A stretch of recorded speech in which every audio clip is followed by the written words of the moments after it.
Hey everyone, Geoffrey here again. This time I have Alex Aguillon. How do you say your last name there?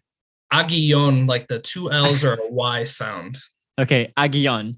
So Alex here, I sent an email about Alex probably about a couple of weeks back now about how he went from his partner not being even interested in fixing the relationship together at all to now he's starting a family, having another baby. They're communicating in a wonderful way.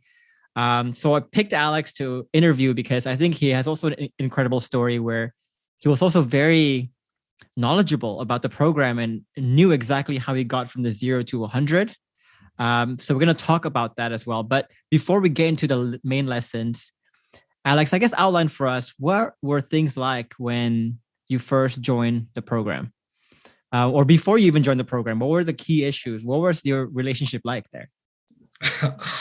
um I was under the impression everything was fine, until all of a sudden there was just a gigantic breaking point with Justine, my girlfriend. So um yeah, I was always, dedicated to my work, putting all my effort into that, and kind of like superficially keeping the relationship alive with being the provider, being, the person who's, yeah, I suppose just, you know, depending on that provider role, you know what I mean? And Yeah. just concentrating on that instead of, emotionally and psychologically being there for my girl. So I would say that'd be the key issues, is that I was just blind. I was kind of just I had my blinders up, but basically to what I should not Yeah. pay attention And I to. think in the program, we kind of refer to this as providing the low level values, right? And I think a lot of men who have a very traditional sense of what a relationship should be, what a man should be like, they think that bringing home the bacon, being successful at work, maybe even playing that traditional alpha masculine role of taking care of the household, protecting people, if you look at, let's say, Maslow's hierarchy of needs, those are very low level needs. But now we live in an age where women can get those things themselves. Women Yes. can get money themselves. Women can get freedom themselves. If they want, they can hire a therapist if they want someone to talk to even. So we need to be able to provide a higher level of value. And I think you did not do that. And so when things were breaking down for you, what did she say about the relationship? I mean, you mentioned, I think, that she wasn't even willing to try. Every time you guys talk about the relationship, you guys were arguing a lot. I guess tell me how that broke down. Um, it was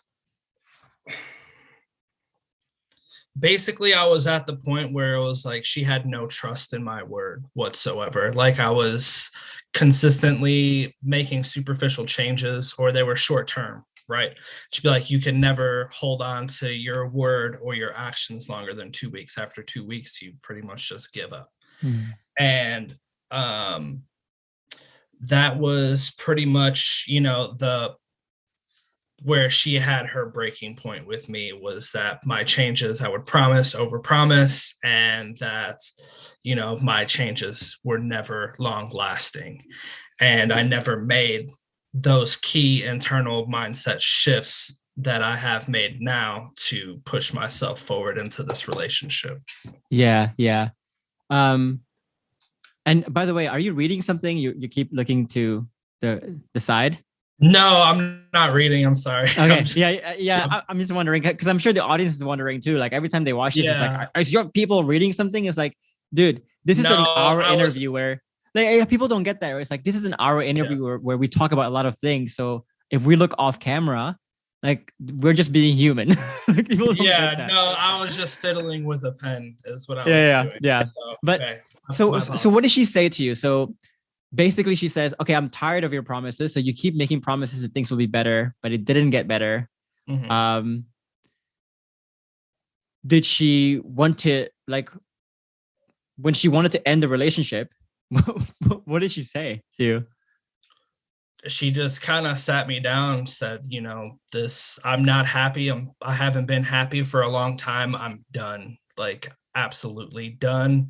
There was some like, she had started going out more, she's more of like a homebody type person, but she was going out and, having fun. And I was like, and she'd just be like, no, I'm just going out with my girls. Like, that's just for me. Like, you can't come. And I was kind of just set back by that, and the biggest, it was 4th of July, and then she had went out with the kids and with her kids and her friends, and like I wasn't a part of that, and I just was at home and by myself, so that was like a big like wake up call, like, wow, this is really happening. So yeah, I was just a downer, man. I was not what she likes to do is to go out and have fun, and just if there's a lot of people along lines, like, I'm not having a good time, Yeah. And I had like a big block of and we're going to talk more about that later of like a lot of people, they're stuck in this bubble of like who they are and they can't get out of that. It's a big block, and we'll talk about that more later. But then am I correct in understanding that there's actually, you checked her phone one time, right? And then she was actually like seeing another person or exploring another relationship. Correct. When was that? That was basically when all of this was colliding. I needed to, go get my answers, and by any means possible. And so I started snooping, and I found, conversations that I didn't want to find. And it just hurt that, he was doing everything that I wasn't doing emotionally, right? He was like everything. I think that's the most painful part, right? It's like, most painful part is like, okay, you're talking to someone else, which is painful, but the most painful part is like, yeah. You have every right to do so. Yes, it's a tough pill to swallow, and then to realize like how he's providing for her and how I'm doing it, right? And how drastic that the difference was. So in the meantime, during this whole debacle, how did she respond to your efforts to try to reconcile, to try to get the relationship back? Like, how did she respond to that? At first she was extremely dismissive about it, because she was after her own peace, and I was not her peace for a very long time. So she was just looking for that, to just be free of my either negativity or my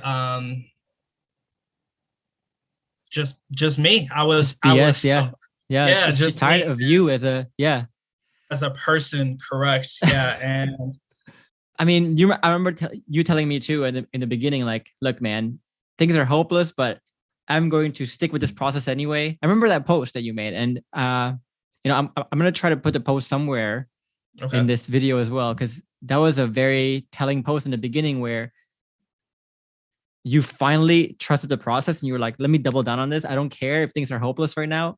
I trust the process. So you've been trusting the process for like 6 months now or more.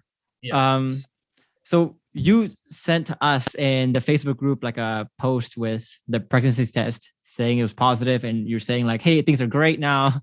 We're having a baby. I mean, contrast it, like how things were to now. Like how are things different now?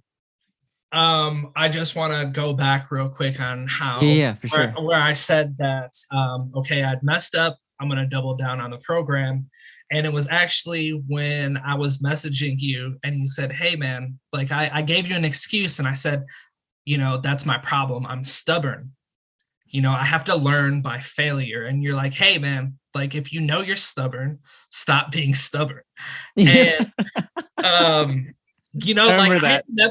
I have never thought of that ever. I knew that I was stubborn, and I've always been, it was kind of like what I held on to, because I could channel that stubbornness to my benefit, right? And I was like, that's my strength. I turned my negative into a strength, right? And but I was being stubborn still about the wrong things, right? Which is not healthy. That's not good for my progression. So that was the aha moment where it's like, I had to laugh Yeah. at myself. If So where I was like, you know you're stubborn, why do you use it as an excuse kind of thing, you know? yes, exactly. That was like the aha moments, and then where I realized that I needed to just trust the process. Yeah. And when that happened,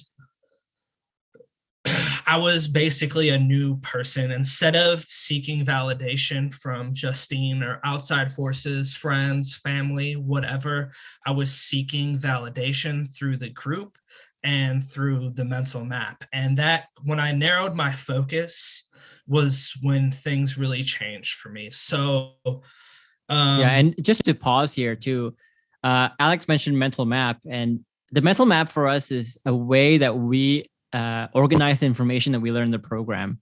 So all our clients know this. The program is rich. Like right now, V3 is over 100 hours of content, right? And it's rich with so many layers of concepts that you need to understand, starting from the identity shifting internal to the bulletproof vest to the untethering to antithetic thinking, becoming more like water, a seat of consciousness. I mean, there's so many things in there. And so this mental map that Alex is referring to is just this mechanism by which we organize the notes so we can understand how to systematize the knowledge that we get from the program, because you need to master many layers if you want to get some changes, right? So anyway, just for the audience, but keep going. yeah. So the mental map had kind of been my clarity. That was my own therapy, right? So it was like I had this anxiety of, you know um for, just for somebody to say, hey, you're doing a good job, my approval, right? I was not getting the approval I desired. Mm-hmm. And I knew that I had to, like, there was a lot of mindset shifts that I had to change. And that was from being, trying to get this quick fix of dopamine, right? Of approval, to kind of embodying that farmer's mindset, to know that I'm just planting these little seeds that will later flourish. It doesn't matter if it's 6 months from now, a year from now, it doesn't matter. I am just building forward momentum into the right direction. But that's we're gonna discuss this later as well. Like that's such a crucial mindset to adopt, because only when you adopt like a farmer's mindset where you think more long term and you're doing something for the process, not to get the outcome, that's when what you do becomes a lot more genuine, right? So I think genuineness is a big question when it comes to people changing, especially people changing for the sake of reconciling in the relationship. Because I remember too, one thing that you said was like, my partner just was tired of my promises. I made promises after promises. Now she said, I'm done. Right. And this untethering, we're going to discuss later, is crucial to allowing your partner to actually believe that what you're doing now is real. It's for real. Yes. It's permanent. You're not just making some false promises again, you know? Yes. But yeah, describe to us like how things are like now. Like you guys are having a baby, right? Mhm. When is the like how far into it are you guys right now? 10 and a half weeks. We just had an ultrasound done yesterday, man, and that was surreal. This is my first kid. Yeah. So just kind of seeing the babe, like the baby had arms and legs, and like we saw it like flip in the embryonic sac, right? And I was like, But that's it's crazy, but it's man. crazy though, from where you were, which is like your Mhm. partner is saying, I'm done with this. I want to see other people. This guy was like probably giving her like whatever she needed, Mhm. not wanting to reconcile, to now having starting a family together. And it seems like you guys actually had some complications a month back, and you guys were able to kind of respectfully and go through that experience together in a very healthy way. So I mean, by every definition of the word, you guys are a couple. You Yeah. guys are a couple, a healthy couple at that. But Yes. let's go down into the lessons here. I think the first lesson, and this is not something, this is something I'm kind of thinking about right now as I'm thinking about this. You know, you mentioned to me that what's one of the big shifts you had was not trying to rekindle a romantic relationship right away, but rekindling through like friendship first and creating emotional safety first before we talk about romance, the seduction, the what defines like a romantic relationship, right? The sex and everything like that. And Yes. I think a lot of people who are trying to reconcile and they listen to us talking about like you got to create emotional safety first. The big worry they have is, am I going to get to the friend zone? Yes. Did you worry about that when you were like, when I told you like, don't forget about the romantic side of things first, just become friends first, build emotional safety first. Did you worry about being friend zoned, especially when she's starting a relationship with this new guy? No, because I knew the track that I was on was the correct track. I was not worried about it. I was just, like I said, I had that breaking point where I was sick of doing a hybrid version of Geoffrey's version and Alex's version, right? That I was not the relationship expert that you knew. You already had it mapped out, right? And why am I trying to reinterpret this and make it mine when I'm not fully versed on everything yet, right? I'm taking it step by step, but I'm trying to I just had to humble myself. And But I think it's not just about trusting me too, right? Because you join a community. When you join the program, you join a community, and the community is full of men who are in the exact same position as you, sometimes even worse, right? yes. And these people are reconciling left and right, and you're like, there's no guy getting friend zoned here, like, Yeah. And so it becomes easier to believe too. But sorry, I cut you off before you were going to say something. No, yeah, you're good. It was I just had to take a deep look at myself, and I had to be I needed to be at my breaking point to change, like I was very stubborn and stuck in my ways, and looking back at it, like, yeah, I was a terrible person to be around, man. But yeah, that I was not worried about being friend zoned at all. Even with the other relationship in the way, or I looked at it like as a blessing in disguise, honestly. Like everything And I that think just laid I out was. I love that point. So just to close off that point particularly, a lot of people who are worried about being friend zoned, the word friend zone is only within the domain of early stages of relationship, dating stages, when you don't have so much history. When you have a 4-year history like you do, like Alex, the attraction was there, right? And she has spent 4 years of her life putting you as a priority. She's not going to friend zone you just like that, right? Usually when people want to leave the relationship, it's not due to a lack of attraction. It's because we have really done something to really fuck up, right? To make them really feel unhappy. And what they're really saying in their head is, look, man, I got one life, and I have to spend the rest of my life with this person. I mean, that's a big ask. Like, if you're not happy and you have to spend the rest of your life with one person who you don't feel happy with, I don't know about you, but I'm scramming, right? Yeah. I'm like, forget about people labeling me as like, oh, you're a cheater, whatever it is, you're not committal. It's like, fuck that. I would rather have those labels than live the rest of my life miserable with this person. Yeah. In a prison sentence, and that's in something that you don't want to be in. I totally get it. Yeah. And the second point I want to address here too is, a lot of people, I think, when they talk about reconciling in a marriage, your partner basically told you, I don't want you anymore. And you are the one now trying to get that relationship back. A lot of people would say that act of you trying to get the relationship back, trying to get someone that doesn't want you, is a simp thing to do. Yep. Did you feel that? I'm sure you felt that, like, because like friends and family are probably telling you, like, why are you wanting someone who doesn't even want you? Yeah. Why are you trying? You can move on. And it's just a part of the mental conviction saying that, like, this is the person that I want. Like, I realize that I am to blame, nobody else, and I have to make this right. because this is the person who I want to spend the rest of my life with.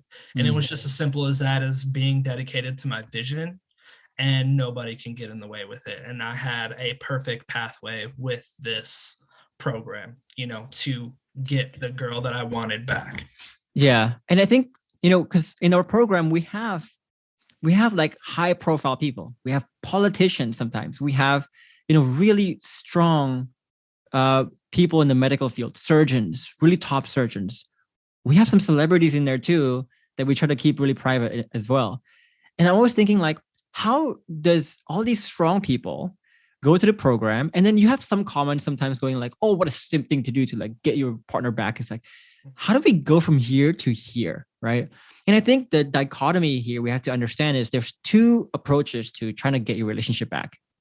The first approach is when you're not really interested in growing yourself for the long term, and you're just focused on tactics and things to say, things to do, like a circus act to try to get your partner back. If you're doing that, yeah, you're simpy, right? But if you're actually looking at yourself and going, here are my flaws, and here are the flaws I'm willing to confront, and I'm going to become the best version of myself. I'm not even going to beg you. I'm not going to like beg you to come back.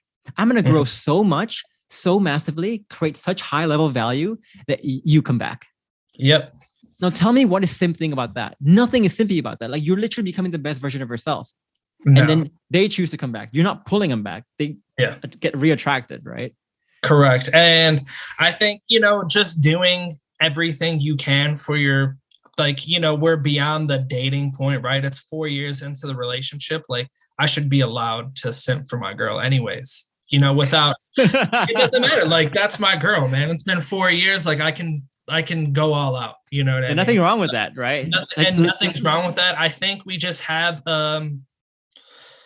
you know, this social media influence, or like a lot of stigma of being judged. And I think it's just, you know, getting away from that, just not worrying about being judged, you know, because, you know, after you take this program and you realize how bad people's relationship advice is, or how many people are out there that, you know, don't even understand the 5 pillars, right? And I didn't know that. No one teaches you how to be in a successful relationship, right? You kind of just wing it. Or it's like with the 5 pillars, as men, we work backwards, don't we? The sex first. Yeah. Sex first. Like, I got this Facebook ad the other day. It's like, you know, if you want to make your partner happy, just blow their mind in bed. And this is like basically a course about sex. I'm like, oh my God, we don't need more of that. Yeah. No. And then how superficial is that, right? Too. It's like, that's not how long lasting is that? That's not where I'm trying to make, you know, I have to 180 my whole life at this point. You know? Yeah. That's awesome. And I think just to tie into what you said about, you know, you took this program because you really want to, like, this event really woke you up. Like, you needed this really hard slap in the face. You know, because a lot of people, they live their whole life like playing victim the whole time, right? Like, I see this so many times with people too. They jump from job to job to job to job, like career changes all the time. And it's always like, oh, my boss wasn't good here, or the culture didn't fit me here. You know, I wasn't too happy here. It didn't fit my skill set. It's not really what I want to do in the long term. It's like, no. It's not any of that. It's the fact that you were not adaptable. You don't know how to be successful in multiple environments. You don't know how to be successful as an employee, right? Because there are also a lot of people who, whatever they touch turns to gold. Yep. You're going to ask yourself, how come those people can touch anything and turn to gold, while some people, they just destroy everything? And so a lot of people, they have this series of failed relationships, but they're still internally very convinced that it can't be all me. It's them. Yep. And so they play this victim role for a long time to blame it on other people, until they really get a hard enough slap in the face eventually, wake them up and go, okay, this cannot be other people anymore. It has to be me at this point. Yeah. What am I missing here? Yeah. I think this was the moment for you where you woke up, right? Yeah. The victim mindset was huge, just being able to identify that, because it's so easy to pull that card, right? It absolves you from any responsibility. Like, oh, it's not me. you know, Yeah. I'm the victim here, and I have nothing to worry about. I'm just going to continue doing what I'm doing. And, I live by that in my relationship so much, and of course, my friends are going to have my back, right? They'll be like, yeah, man, you're right. You're Yeah, right. screw And her, it's, man. Screw her, man. yeah, Yeah, yeah, you deserve let's go better, dude. outside. Like, you're all right, man. And it's like, that's not what I needed either, and I got my victim card, or, I got my victim card accepted, right? So I was enabled. And it's just, yeah, just something that I needed to look at myself. And I was very big on that, Yeah. just playing that victim mindset and being able to identify it within myself and make changes to, hey, like, instead of just pushing off the blame, or that's you, let's, let's work on this, and, let's problem solve. And that kind of just changed the whole culture of the relationship. When I stopped doing that, she stopped doing that, because she saw that, I Yeah. was pulling off, like, it was perpetual, and It's it just interesting you say that. Yeah, it's interesting you say that because a lot of the people I think who fall for the victim mindset and they blame their partner and so on. I know I sometimes get comments like this, and I'm like, you don't get it. But they say, well, why should I be the only one feeling bad? Why should I be the only one working for this relationship? It's like, first of all, you're not the only one working on this relationship. You're not the only one feeling bad about everything, right? Your partner, even though they might pretend like they're aloof, whatever it is, they also feel like crap because they just lost a relationship to someone that they invested a lot of time in, right? Second of all, like you said, you have two choices here.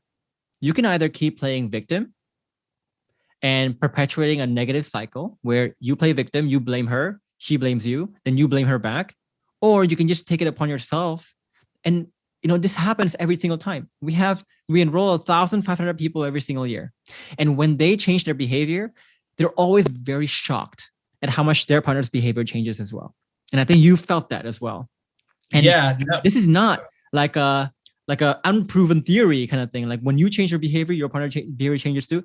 It's not this unproven theory. This is a fact because this feedback loop is already happening right now, right? For a lot of you guys listening who are in this downward spiral, let's say your partner does something bad, right? Something toxic. You interpret that in a victim way and you're like, oh, screw her then. You respond badly too. Well, that makes her respond badly. And that makes her respond badly to you. And so whether we know it or not, whether we are aware of it or not, we're either perpetuating a negative loop or breaking it and perpetuating a positive loop. So what you do is already affecting what your partner does, whether you're aware of it or not, right? And I think that's the second point. It's like the existence of this feedback loop and the importance of turning negative to positive, right? So once you finish playing victim and you're like, okay, I'm going to take it upon myself to learn how to break this loop, right? Yes. Now it comes to the act of actually breaking the loop. What was that like for you? The journey of what you discovered, what you learned? It's extremely powerful, man. Even a couple months after we had reconciled, Justine, she admitted to me, she's like, hey, when you would stop arguing, right, and you would just look at me with endearing eyes and you'd be like, she can see the care in my face, right? She said that she would feel foolish, that she had, like, she didn't want to, like, why am I screaming at this person that's looking at me with love, and like she had to stop because it made her uncomfortable. Like she didn't want to continue. She didn't want to be the only person perpetuating that energy. Correct. Yeah. So like, that's how, I realized like how powerful that was. And, it almost goes into, it takes two to tango, that it doesn't take it to tango. It doesn't take BS. I hate that when people say that. I'm like, and how many program. Yes, how many people say that? And those are friends too that are telling me to just leave it. Oh, it takes two to tango. And it's like, no, I did that. You know what I mean? Yeah. I started that, and I can tango by myself so well that other people want to tango with me. Yeah. right? Oh man. Yeah, But that's great. I love that. the other thing to like on this point of the emotional flywheel too, a lot of people will say too, like, no, you don't understand my partner, Jeff. Like, my partner cannot change. Okay. And to those people, I always say, do you realize that by thinking and saying that, just how many negative loops you're starting? Like, you're literally saying to your partner, you have no potential. You're not capable of change, right?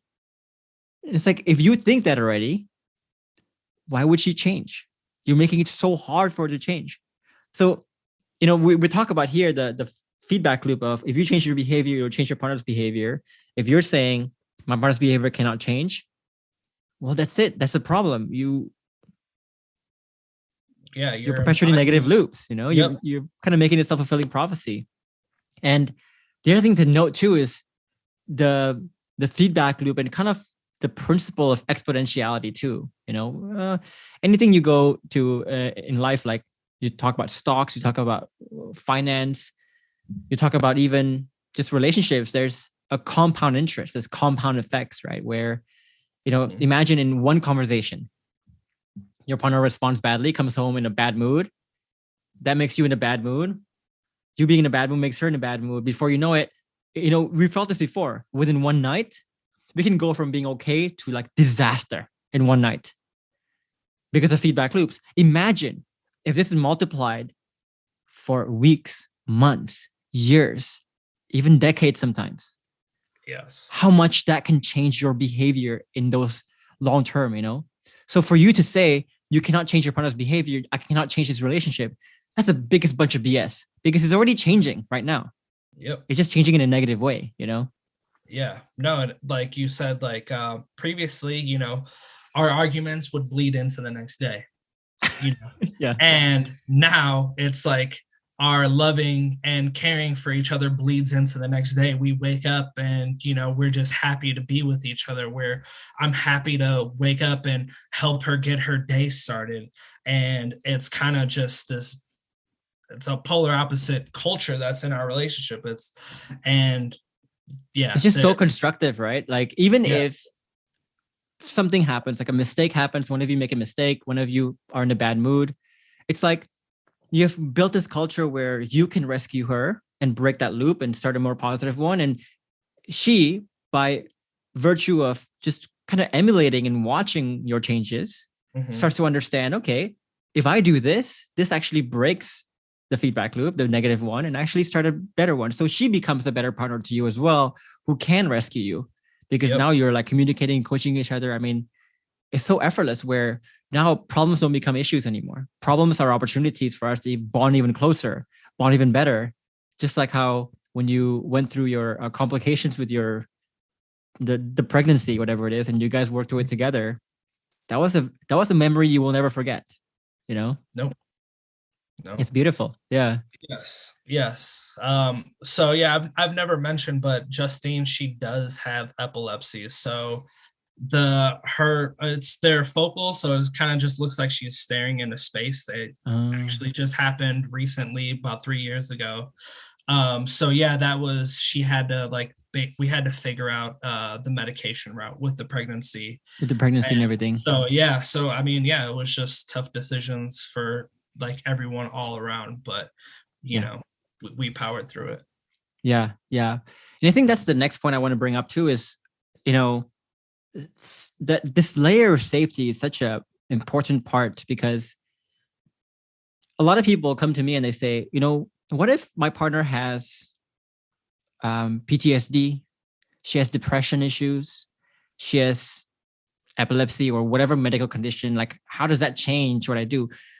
The reality is, like, it doesn't change anything you do. You still need to create safety, because your partner wants to leave, not because of the midlife crisis, not because of her depression. She wants to leave because she cannot share that stuff with you. She cannot share the depression with you, and she cannot share it because there's no safety to share it. Right? But if you have safety, your partner will literally say, I have depression, but of all the people in this world I want to go through this with, it's this guy. Yeah. Right? That never changes. That fundamental never changes. Yes. So again, that's why we say your situation is never unique. Yeah.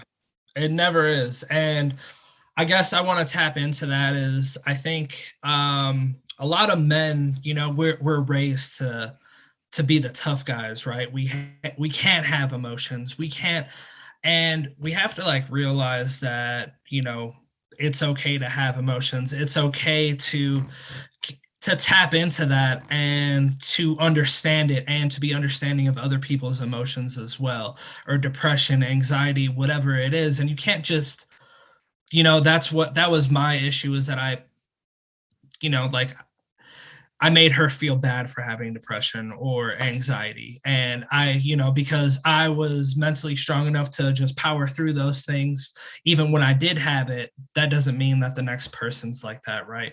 Yeah. And it was just all about, you know, understanding that and embodying that understanding, you know what I mean? Yeah. And I think that's such a crucial thing just mentioned that I think gets missed so many times. I think there's two lessons here. One is, as men, we grew up forced having to know everything. Like, if you go to a meeting with a bunch of men and you're like, bro, I don't know, or you feel emotional, you're like, you're not in control of your emotions, whatever, you'll be laughed out of the room. And so we Yep. develop this complex to where like, I just suppress shit now. Like you feel bad. It's like, nah, just feel bad tomorrow. Like you don't have time to feel bad right now, And Yeah. so when we see other people having emotions, we scoff at that because we scoff at that in ourselves. Yeah. But what's funny is, this archetype of this perfect male Mm-hmm. is the perfect male is the person you feel least safe with. Yeah. Because imagine, like, if you were around a perfect male, first of all, they're never perfect. And so if you point out to them, hey, here's some imperfection, they go batshit crazy. How the fucking dare you say that? Like, how dare you say that? It's like, okay, I don't feel safe then with that. And the other part that it doesn't feel safe in is, if you're around someone who thinks you're so perfect all the time and they judge you whenever they're not perfect and they judge you whenever you're not perfect, it's like, dude, I don't want to tell you any news. I don't want to tell you any conflicts. I don't want to tell you any things I feel. All I'm going to tell you is I feel great. But inside, I'm like, I feel like shit. And that was what you felt when you didn't know things were bad until things were bad. Yeah. Right. And that's because of why? Like, your partner didn't feel safe telling you, hey, I'm actually not that happy. You're not a man. She can't tell you that until she just says, I'm done with this. And a lot of men don't understand that, right? Being an alpha is not about, and being masculine is not about being perfect. It's again embracing that balance of being understanding, but also being assertive when you need to. And I think that's the second takeaway is like, we just launched a video on like power and relationships, right? If you look at the best leaders, they always start by listening, asking questions, understanding, and then they suggest, and then they come with the solutions, right?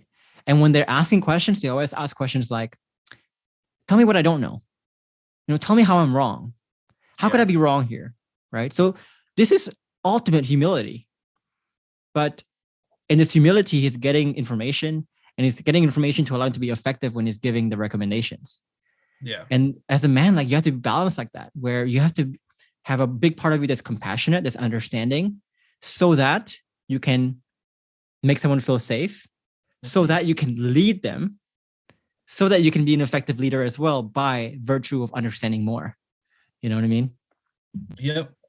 No, and it's about like sometimes you're just unaware of the other perspective, right? Sometimes we can just be so driven and we're just so we're just going, and that's sometimes just life. You just have to, sometimes the pace is just very high, and sometimes we just don't understand the other perspective, and it's okay to just slow down and say, hey, and ask for critiques. I'm big on that. I like to be criticized myself. So yeah.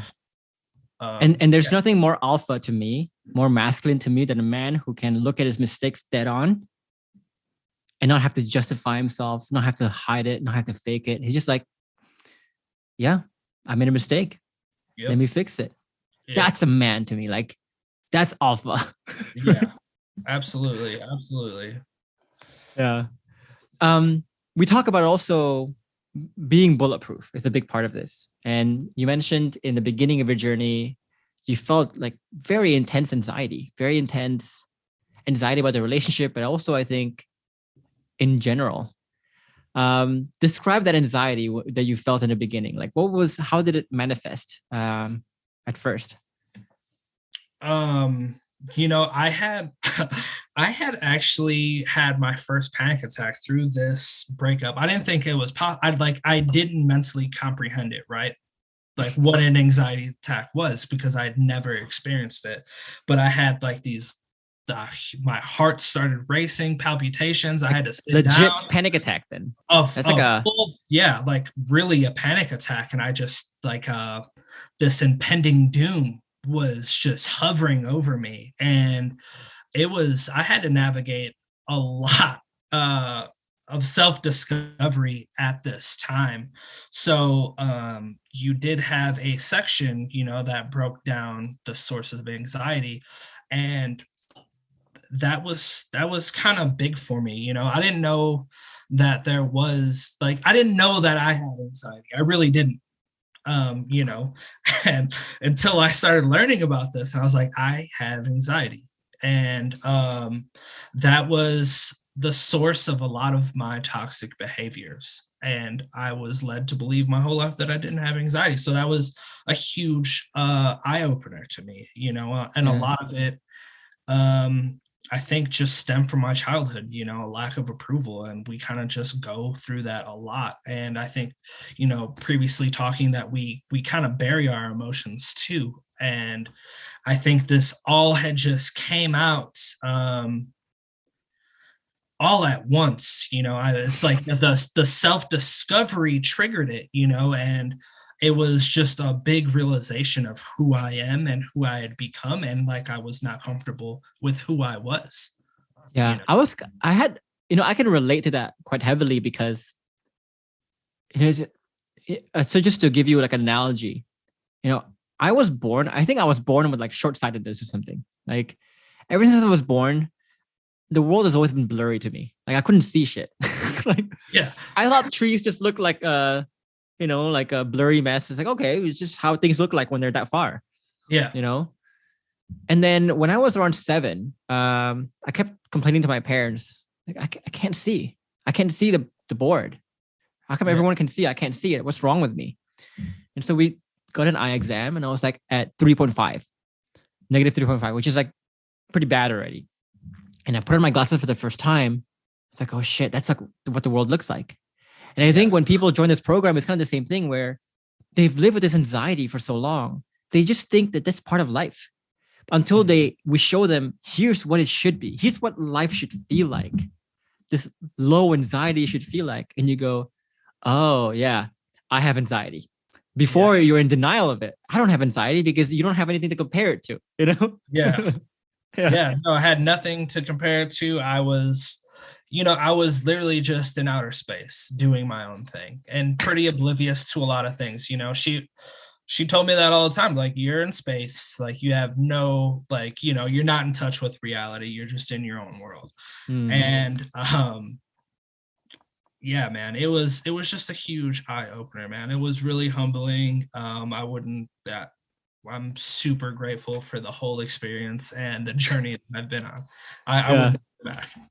And I think just to close the chapter on this particular conversation about the bulletproof vest is, a lot of you who are listening to this, you cannot get rid of anxiety by trying to get rid of anxiety.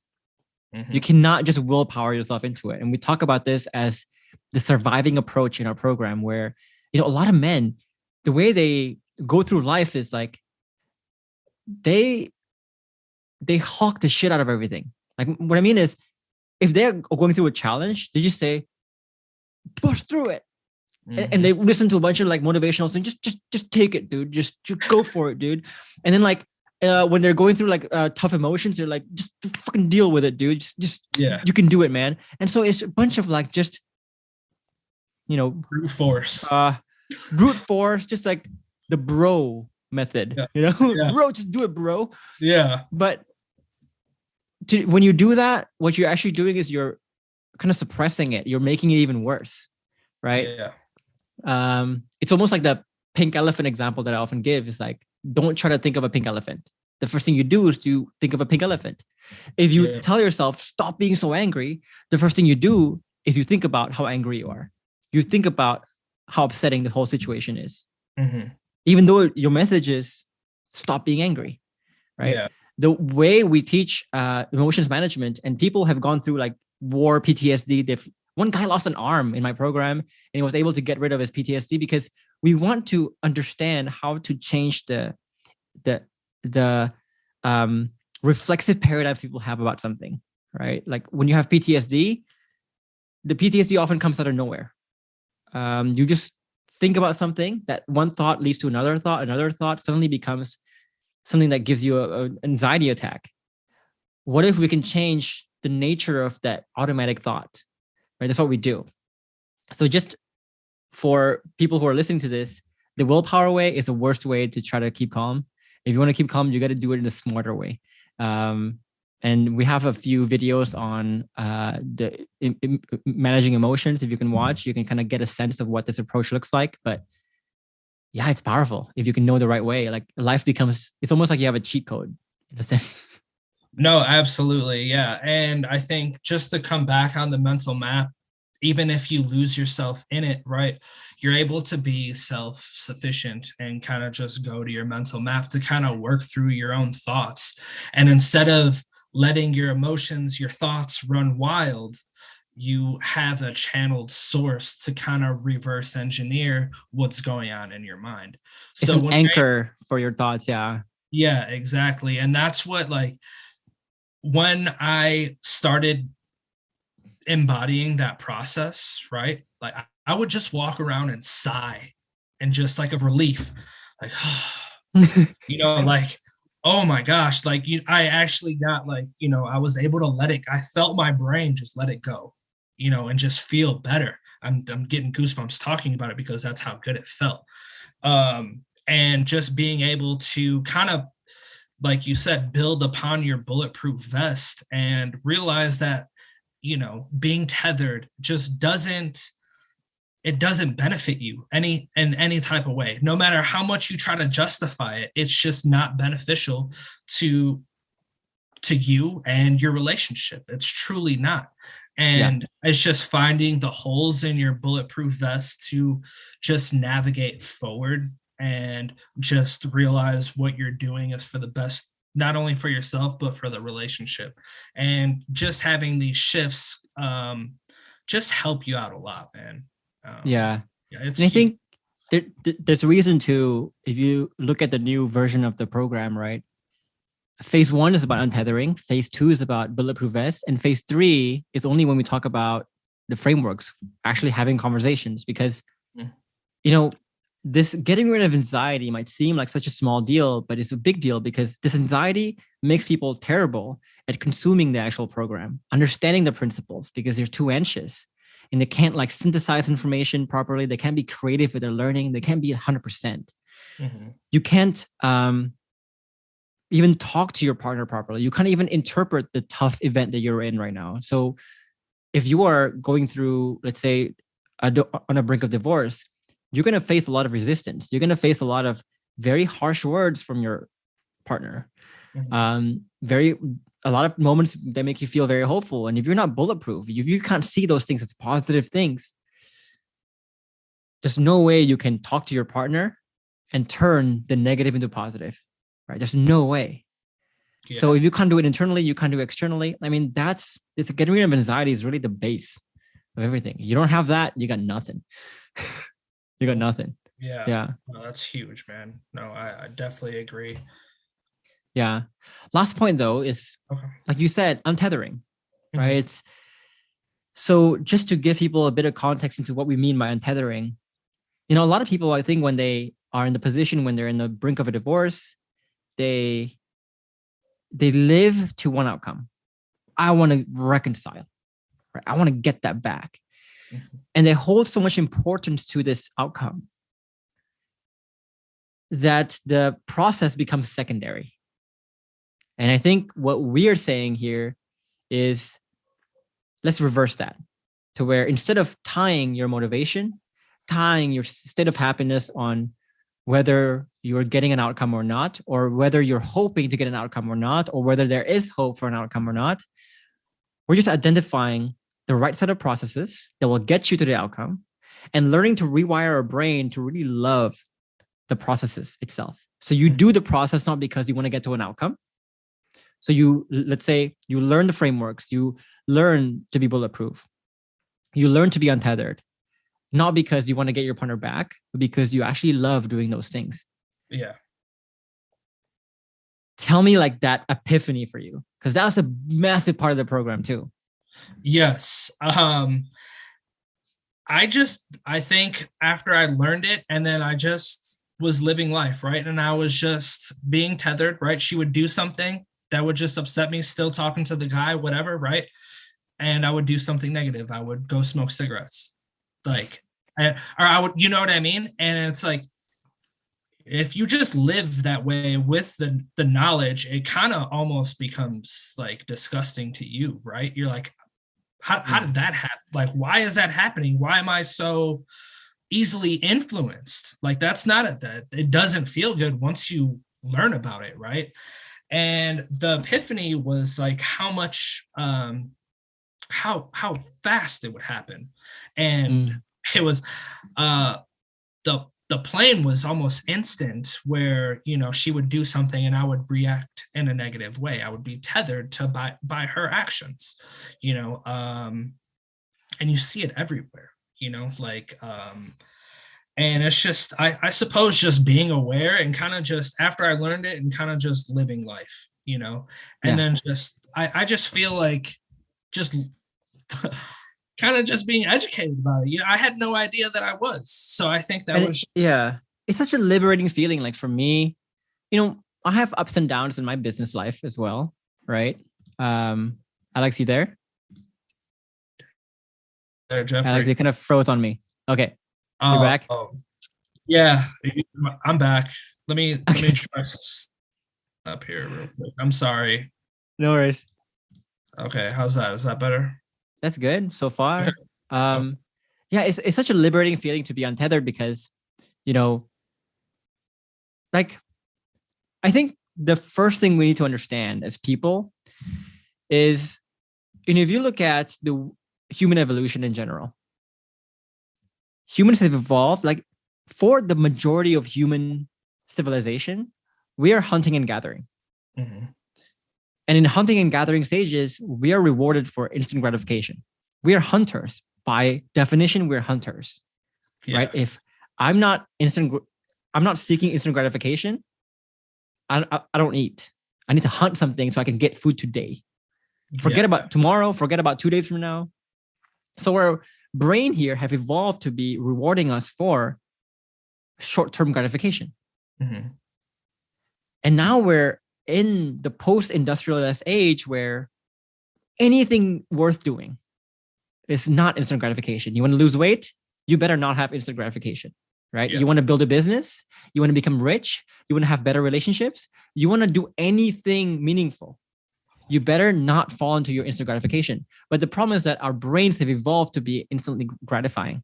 Yes. So being untethered is a life where you're no longer tethered to the immediate surrounding, immediate outcome, right? Mm-hmm. Where if I'm doing my business, for example, I have good days, bad days, whatever it is. Yesterday we made like 15 grand. I can remember 2 weeks ago, we had a slow week. The whole week we were making 20 grand. That's it. Yeah. Right.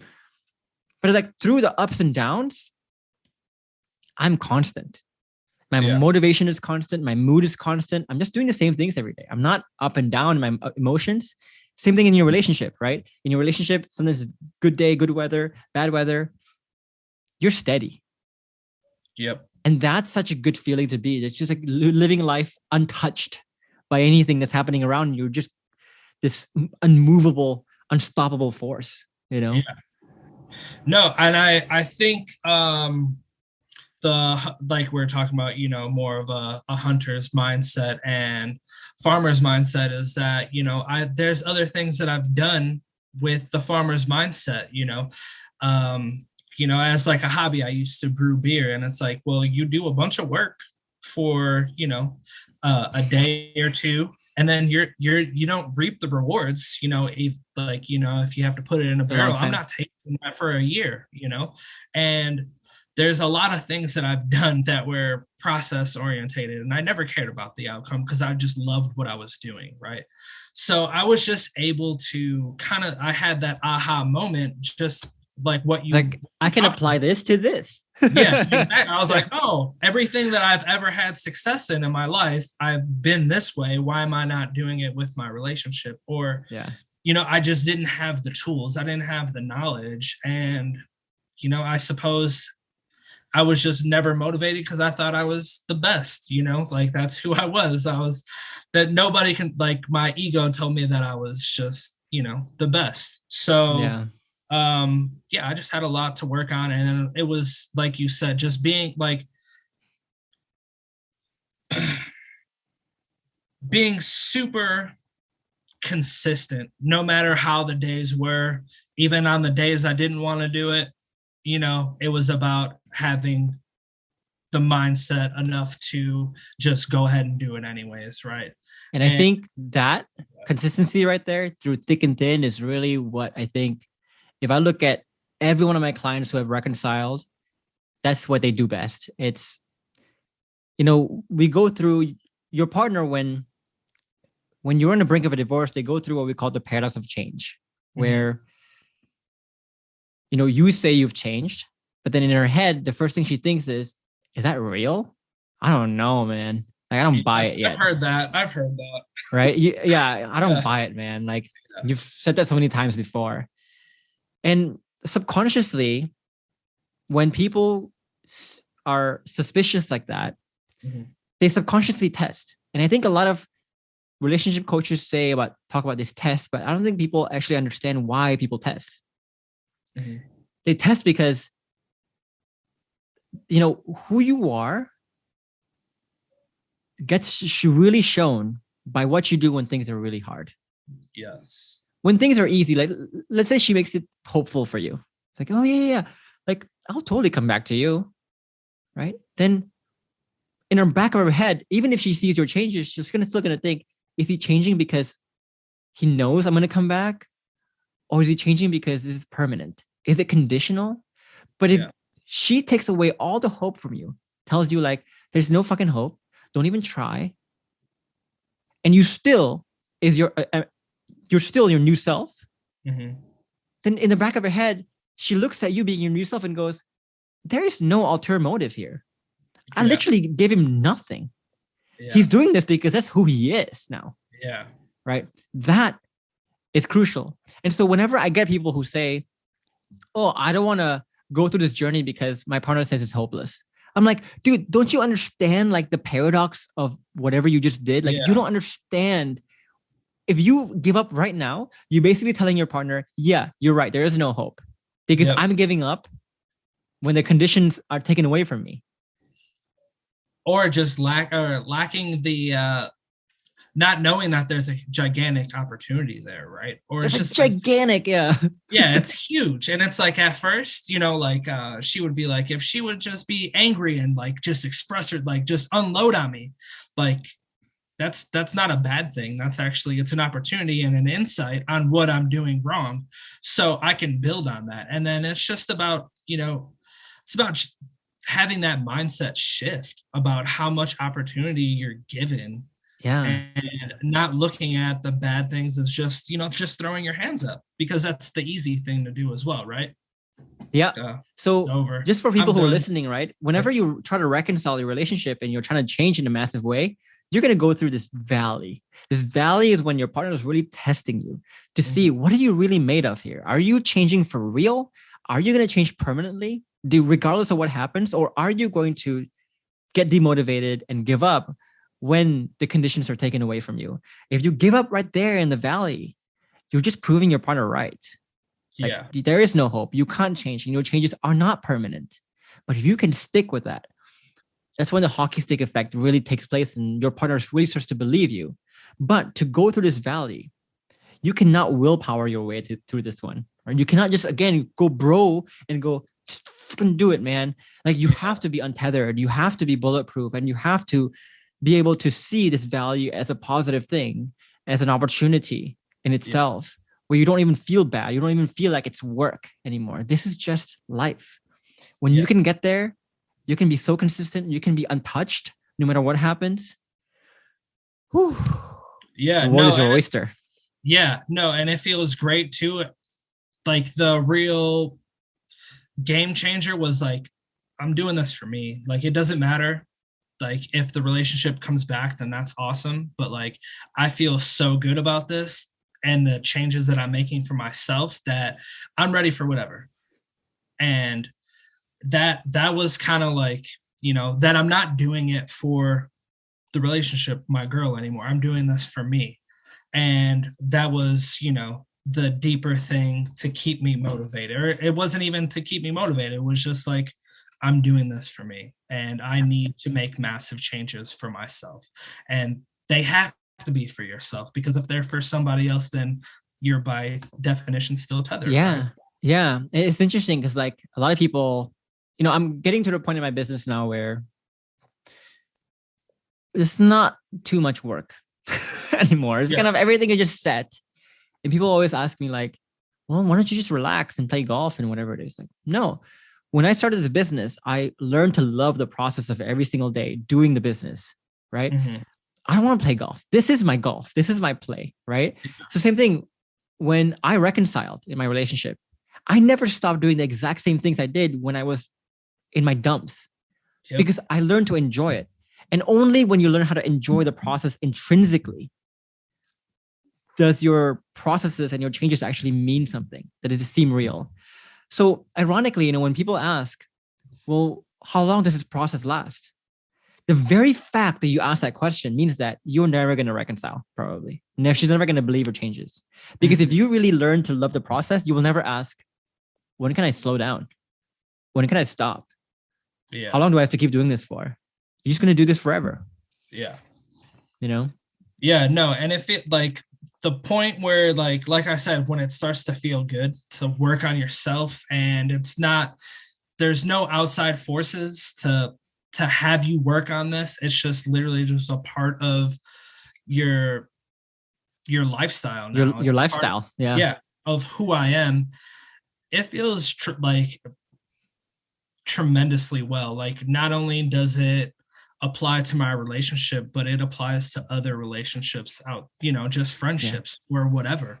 And, you know, it's just a part of becoming, you know, I didn't know becoming emotionally intelligent was a thing. You know, that was a part of intelligence that I was not aware of.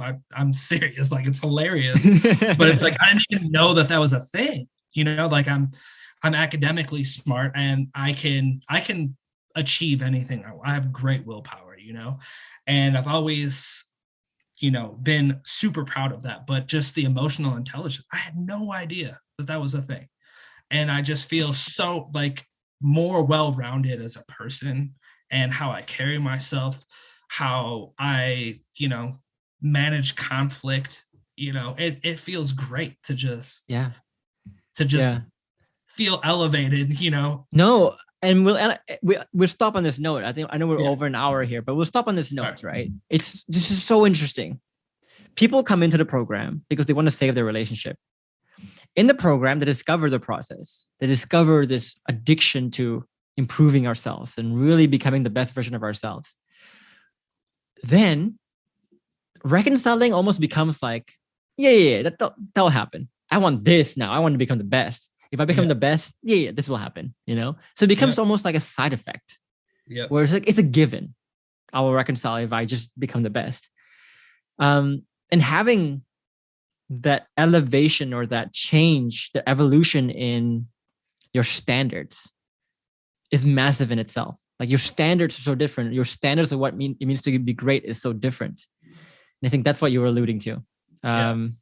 So I know we're over an hour, but guys, If you enjoyed this interview, I know I did, give it a like. It really helps the channel out, helps more people see it, whatever it is. If you have any questions about any of the principles we discussed here, feel free to leave a comment. But if you want to experience what Alex experienced here, we have a masterclass. It's about an hour and a half. Join that masterclass. We'll show you kind of the process behind the program, the layers that you will learn. At the end of the masterclass, you'll be given a chance to submit your application for the program if you are interested in applying for the program. Please do pay attention to the survey because we only take in 10 to 15% of people. We're very selective who we work with, and we kick out a lot of people as well. So make sure you pay attention to the survey if you are interested in working with us. But once we get that survey, we'll take a look. If it's approved, you'll have a call with a member of my team and see if this program will be a good fit for you or not, if we can help or not. But other than that, I'll leave you guys to it. Thank you so much, Alex, for sharing your story, giving your insights, and just kind of educating us a little bit on what it takes. Yeah, no problem, man. Thank to you be the for best man everything. possible. Yeah, thank you for everything, man. My life would not be the same without this program and you. So, yeah, man, I got nothing but great things to say. Yeah, for sure. Likewise. All right, man. All right, Alex.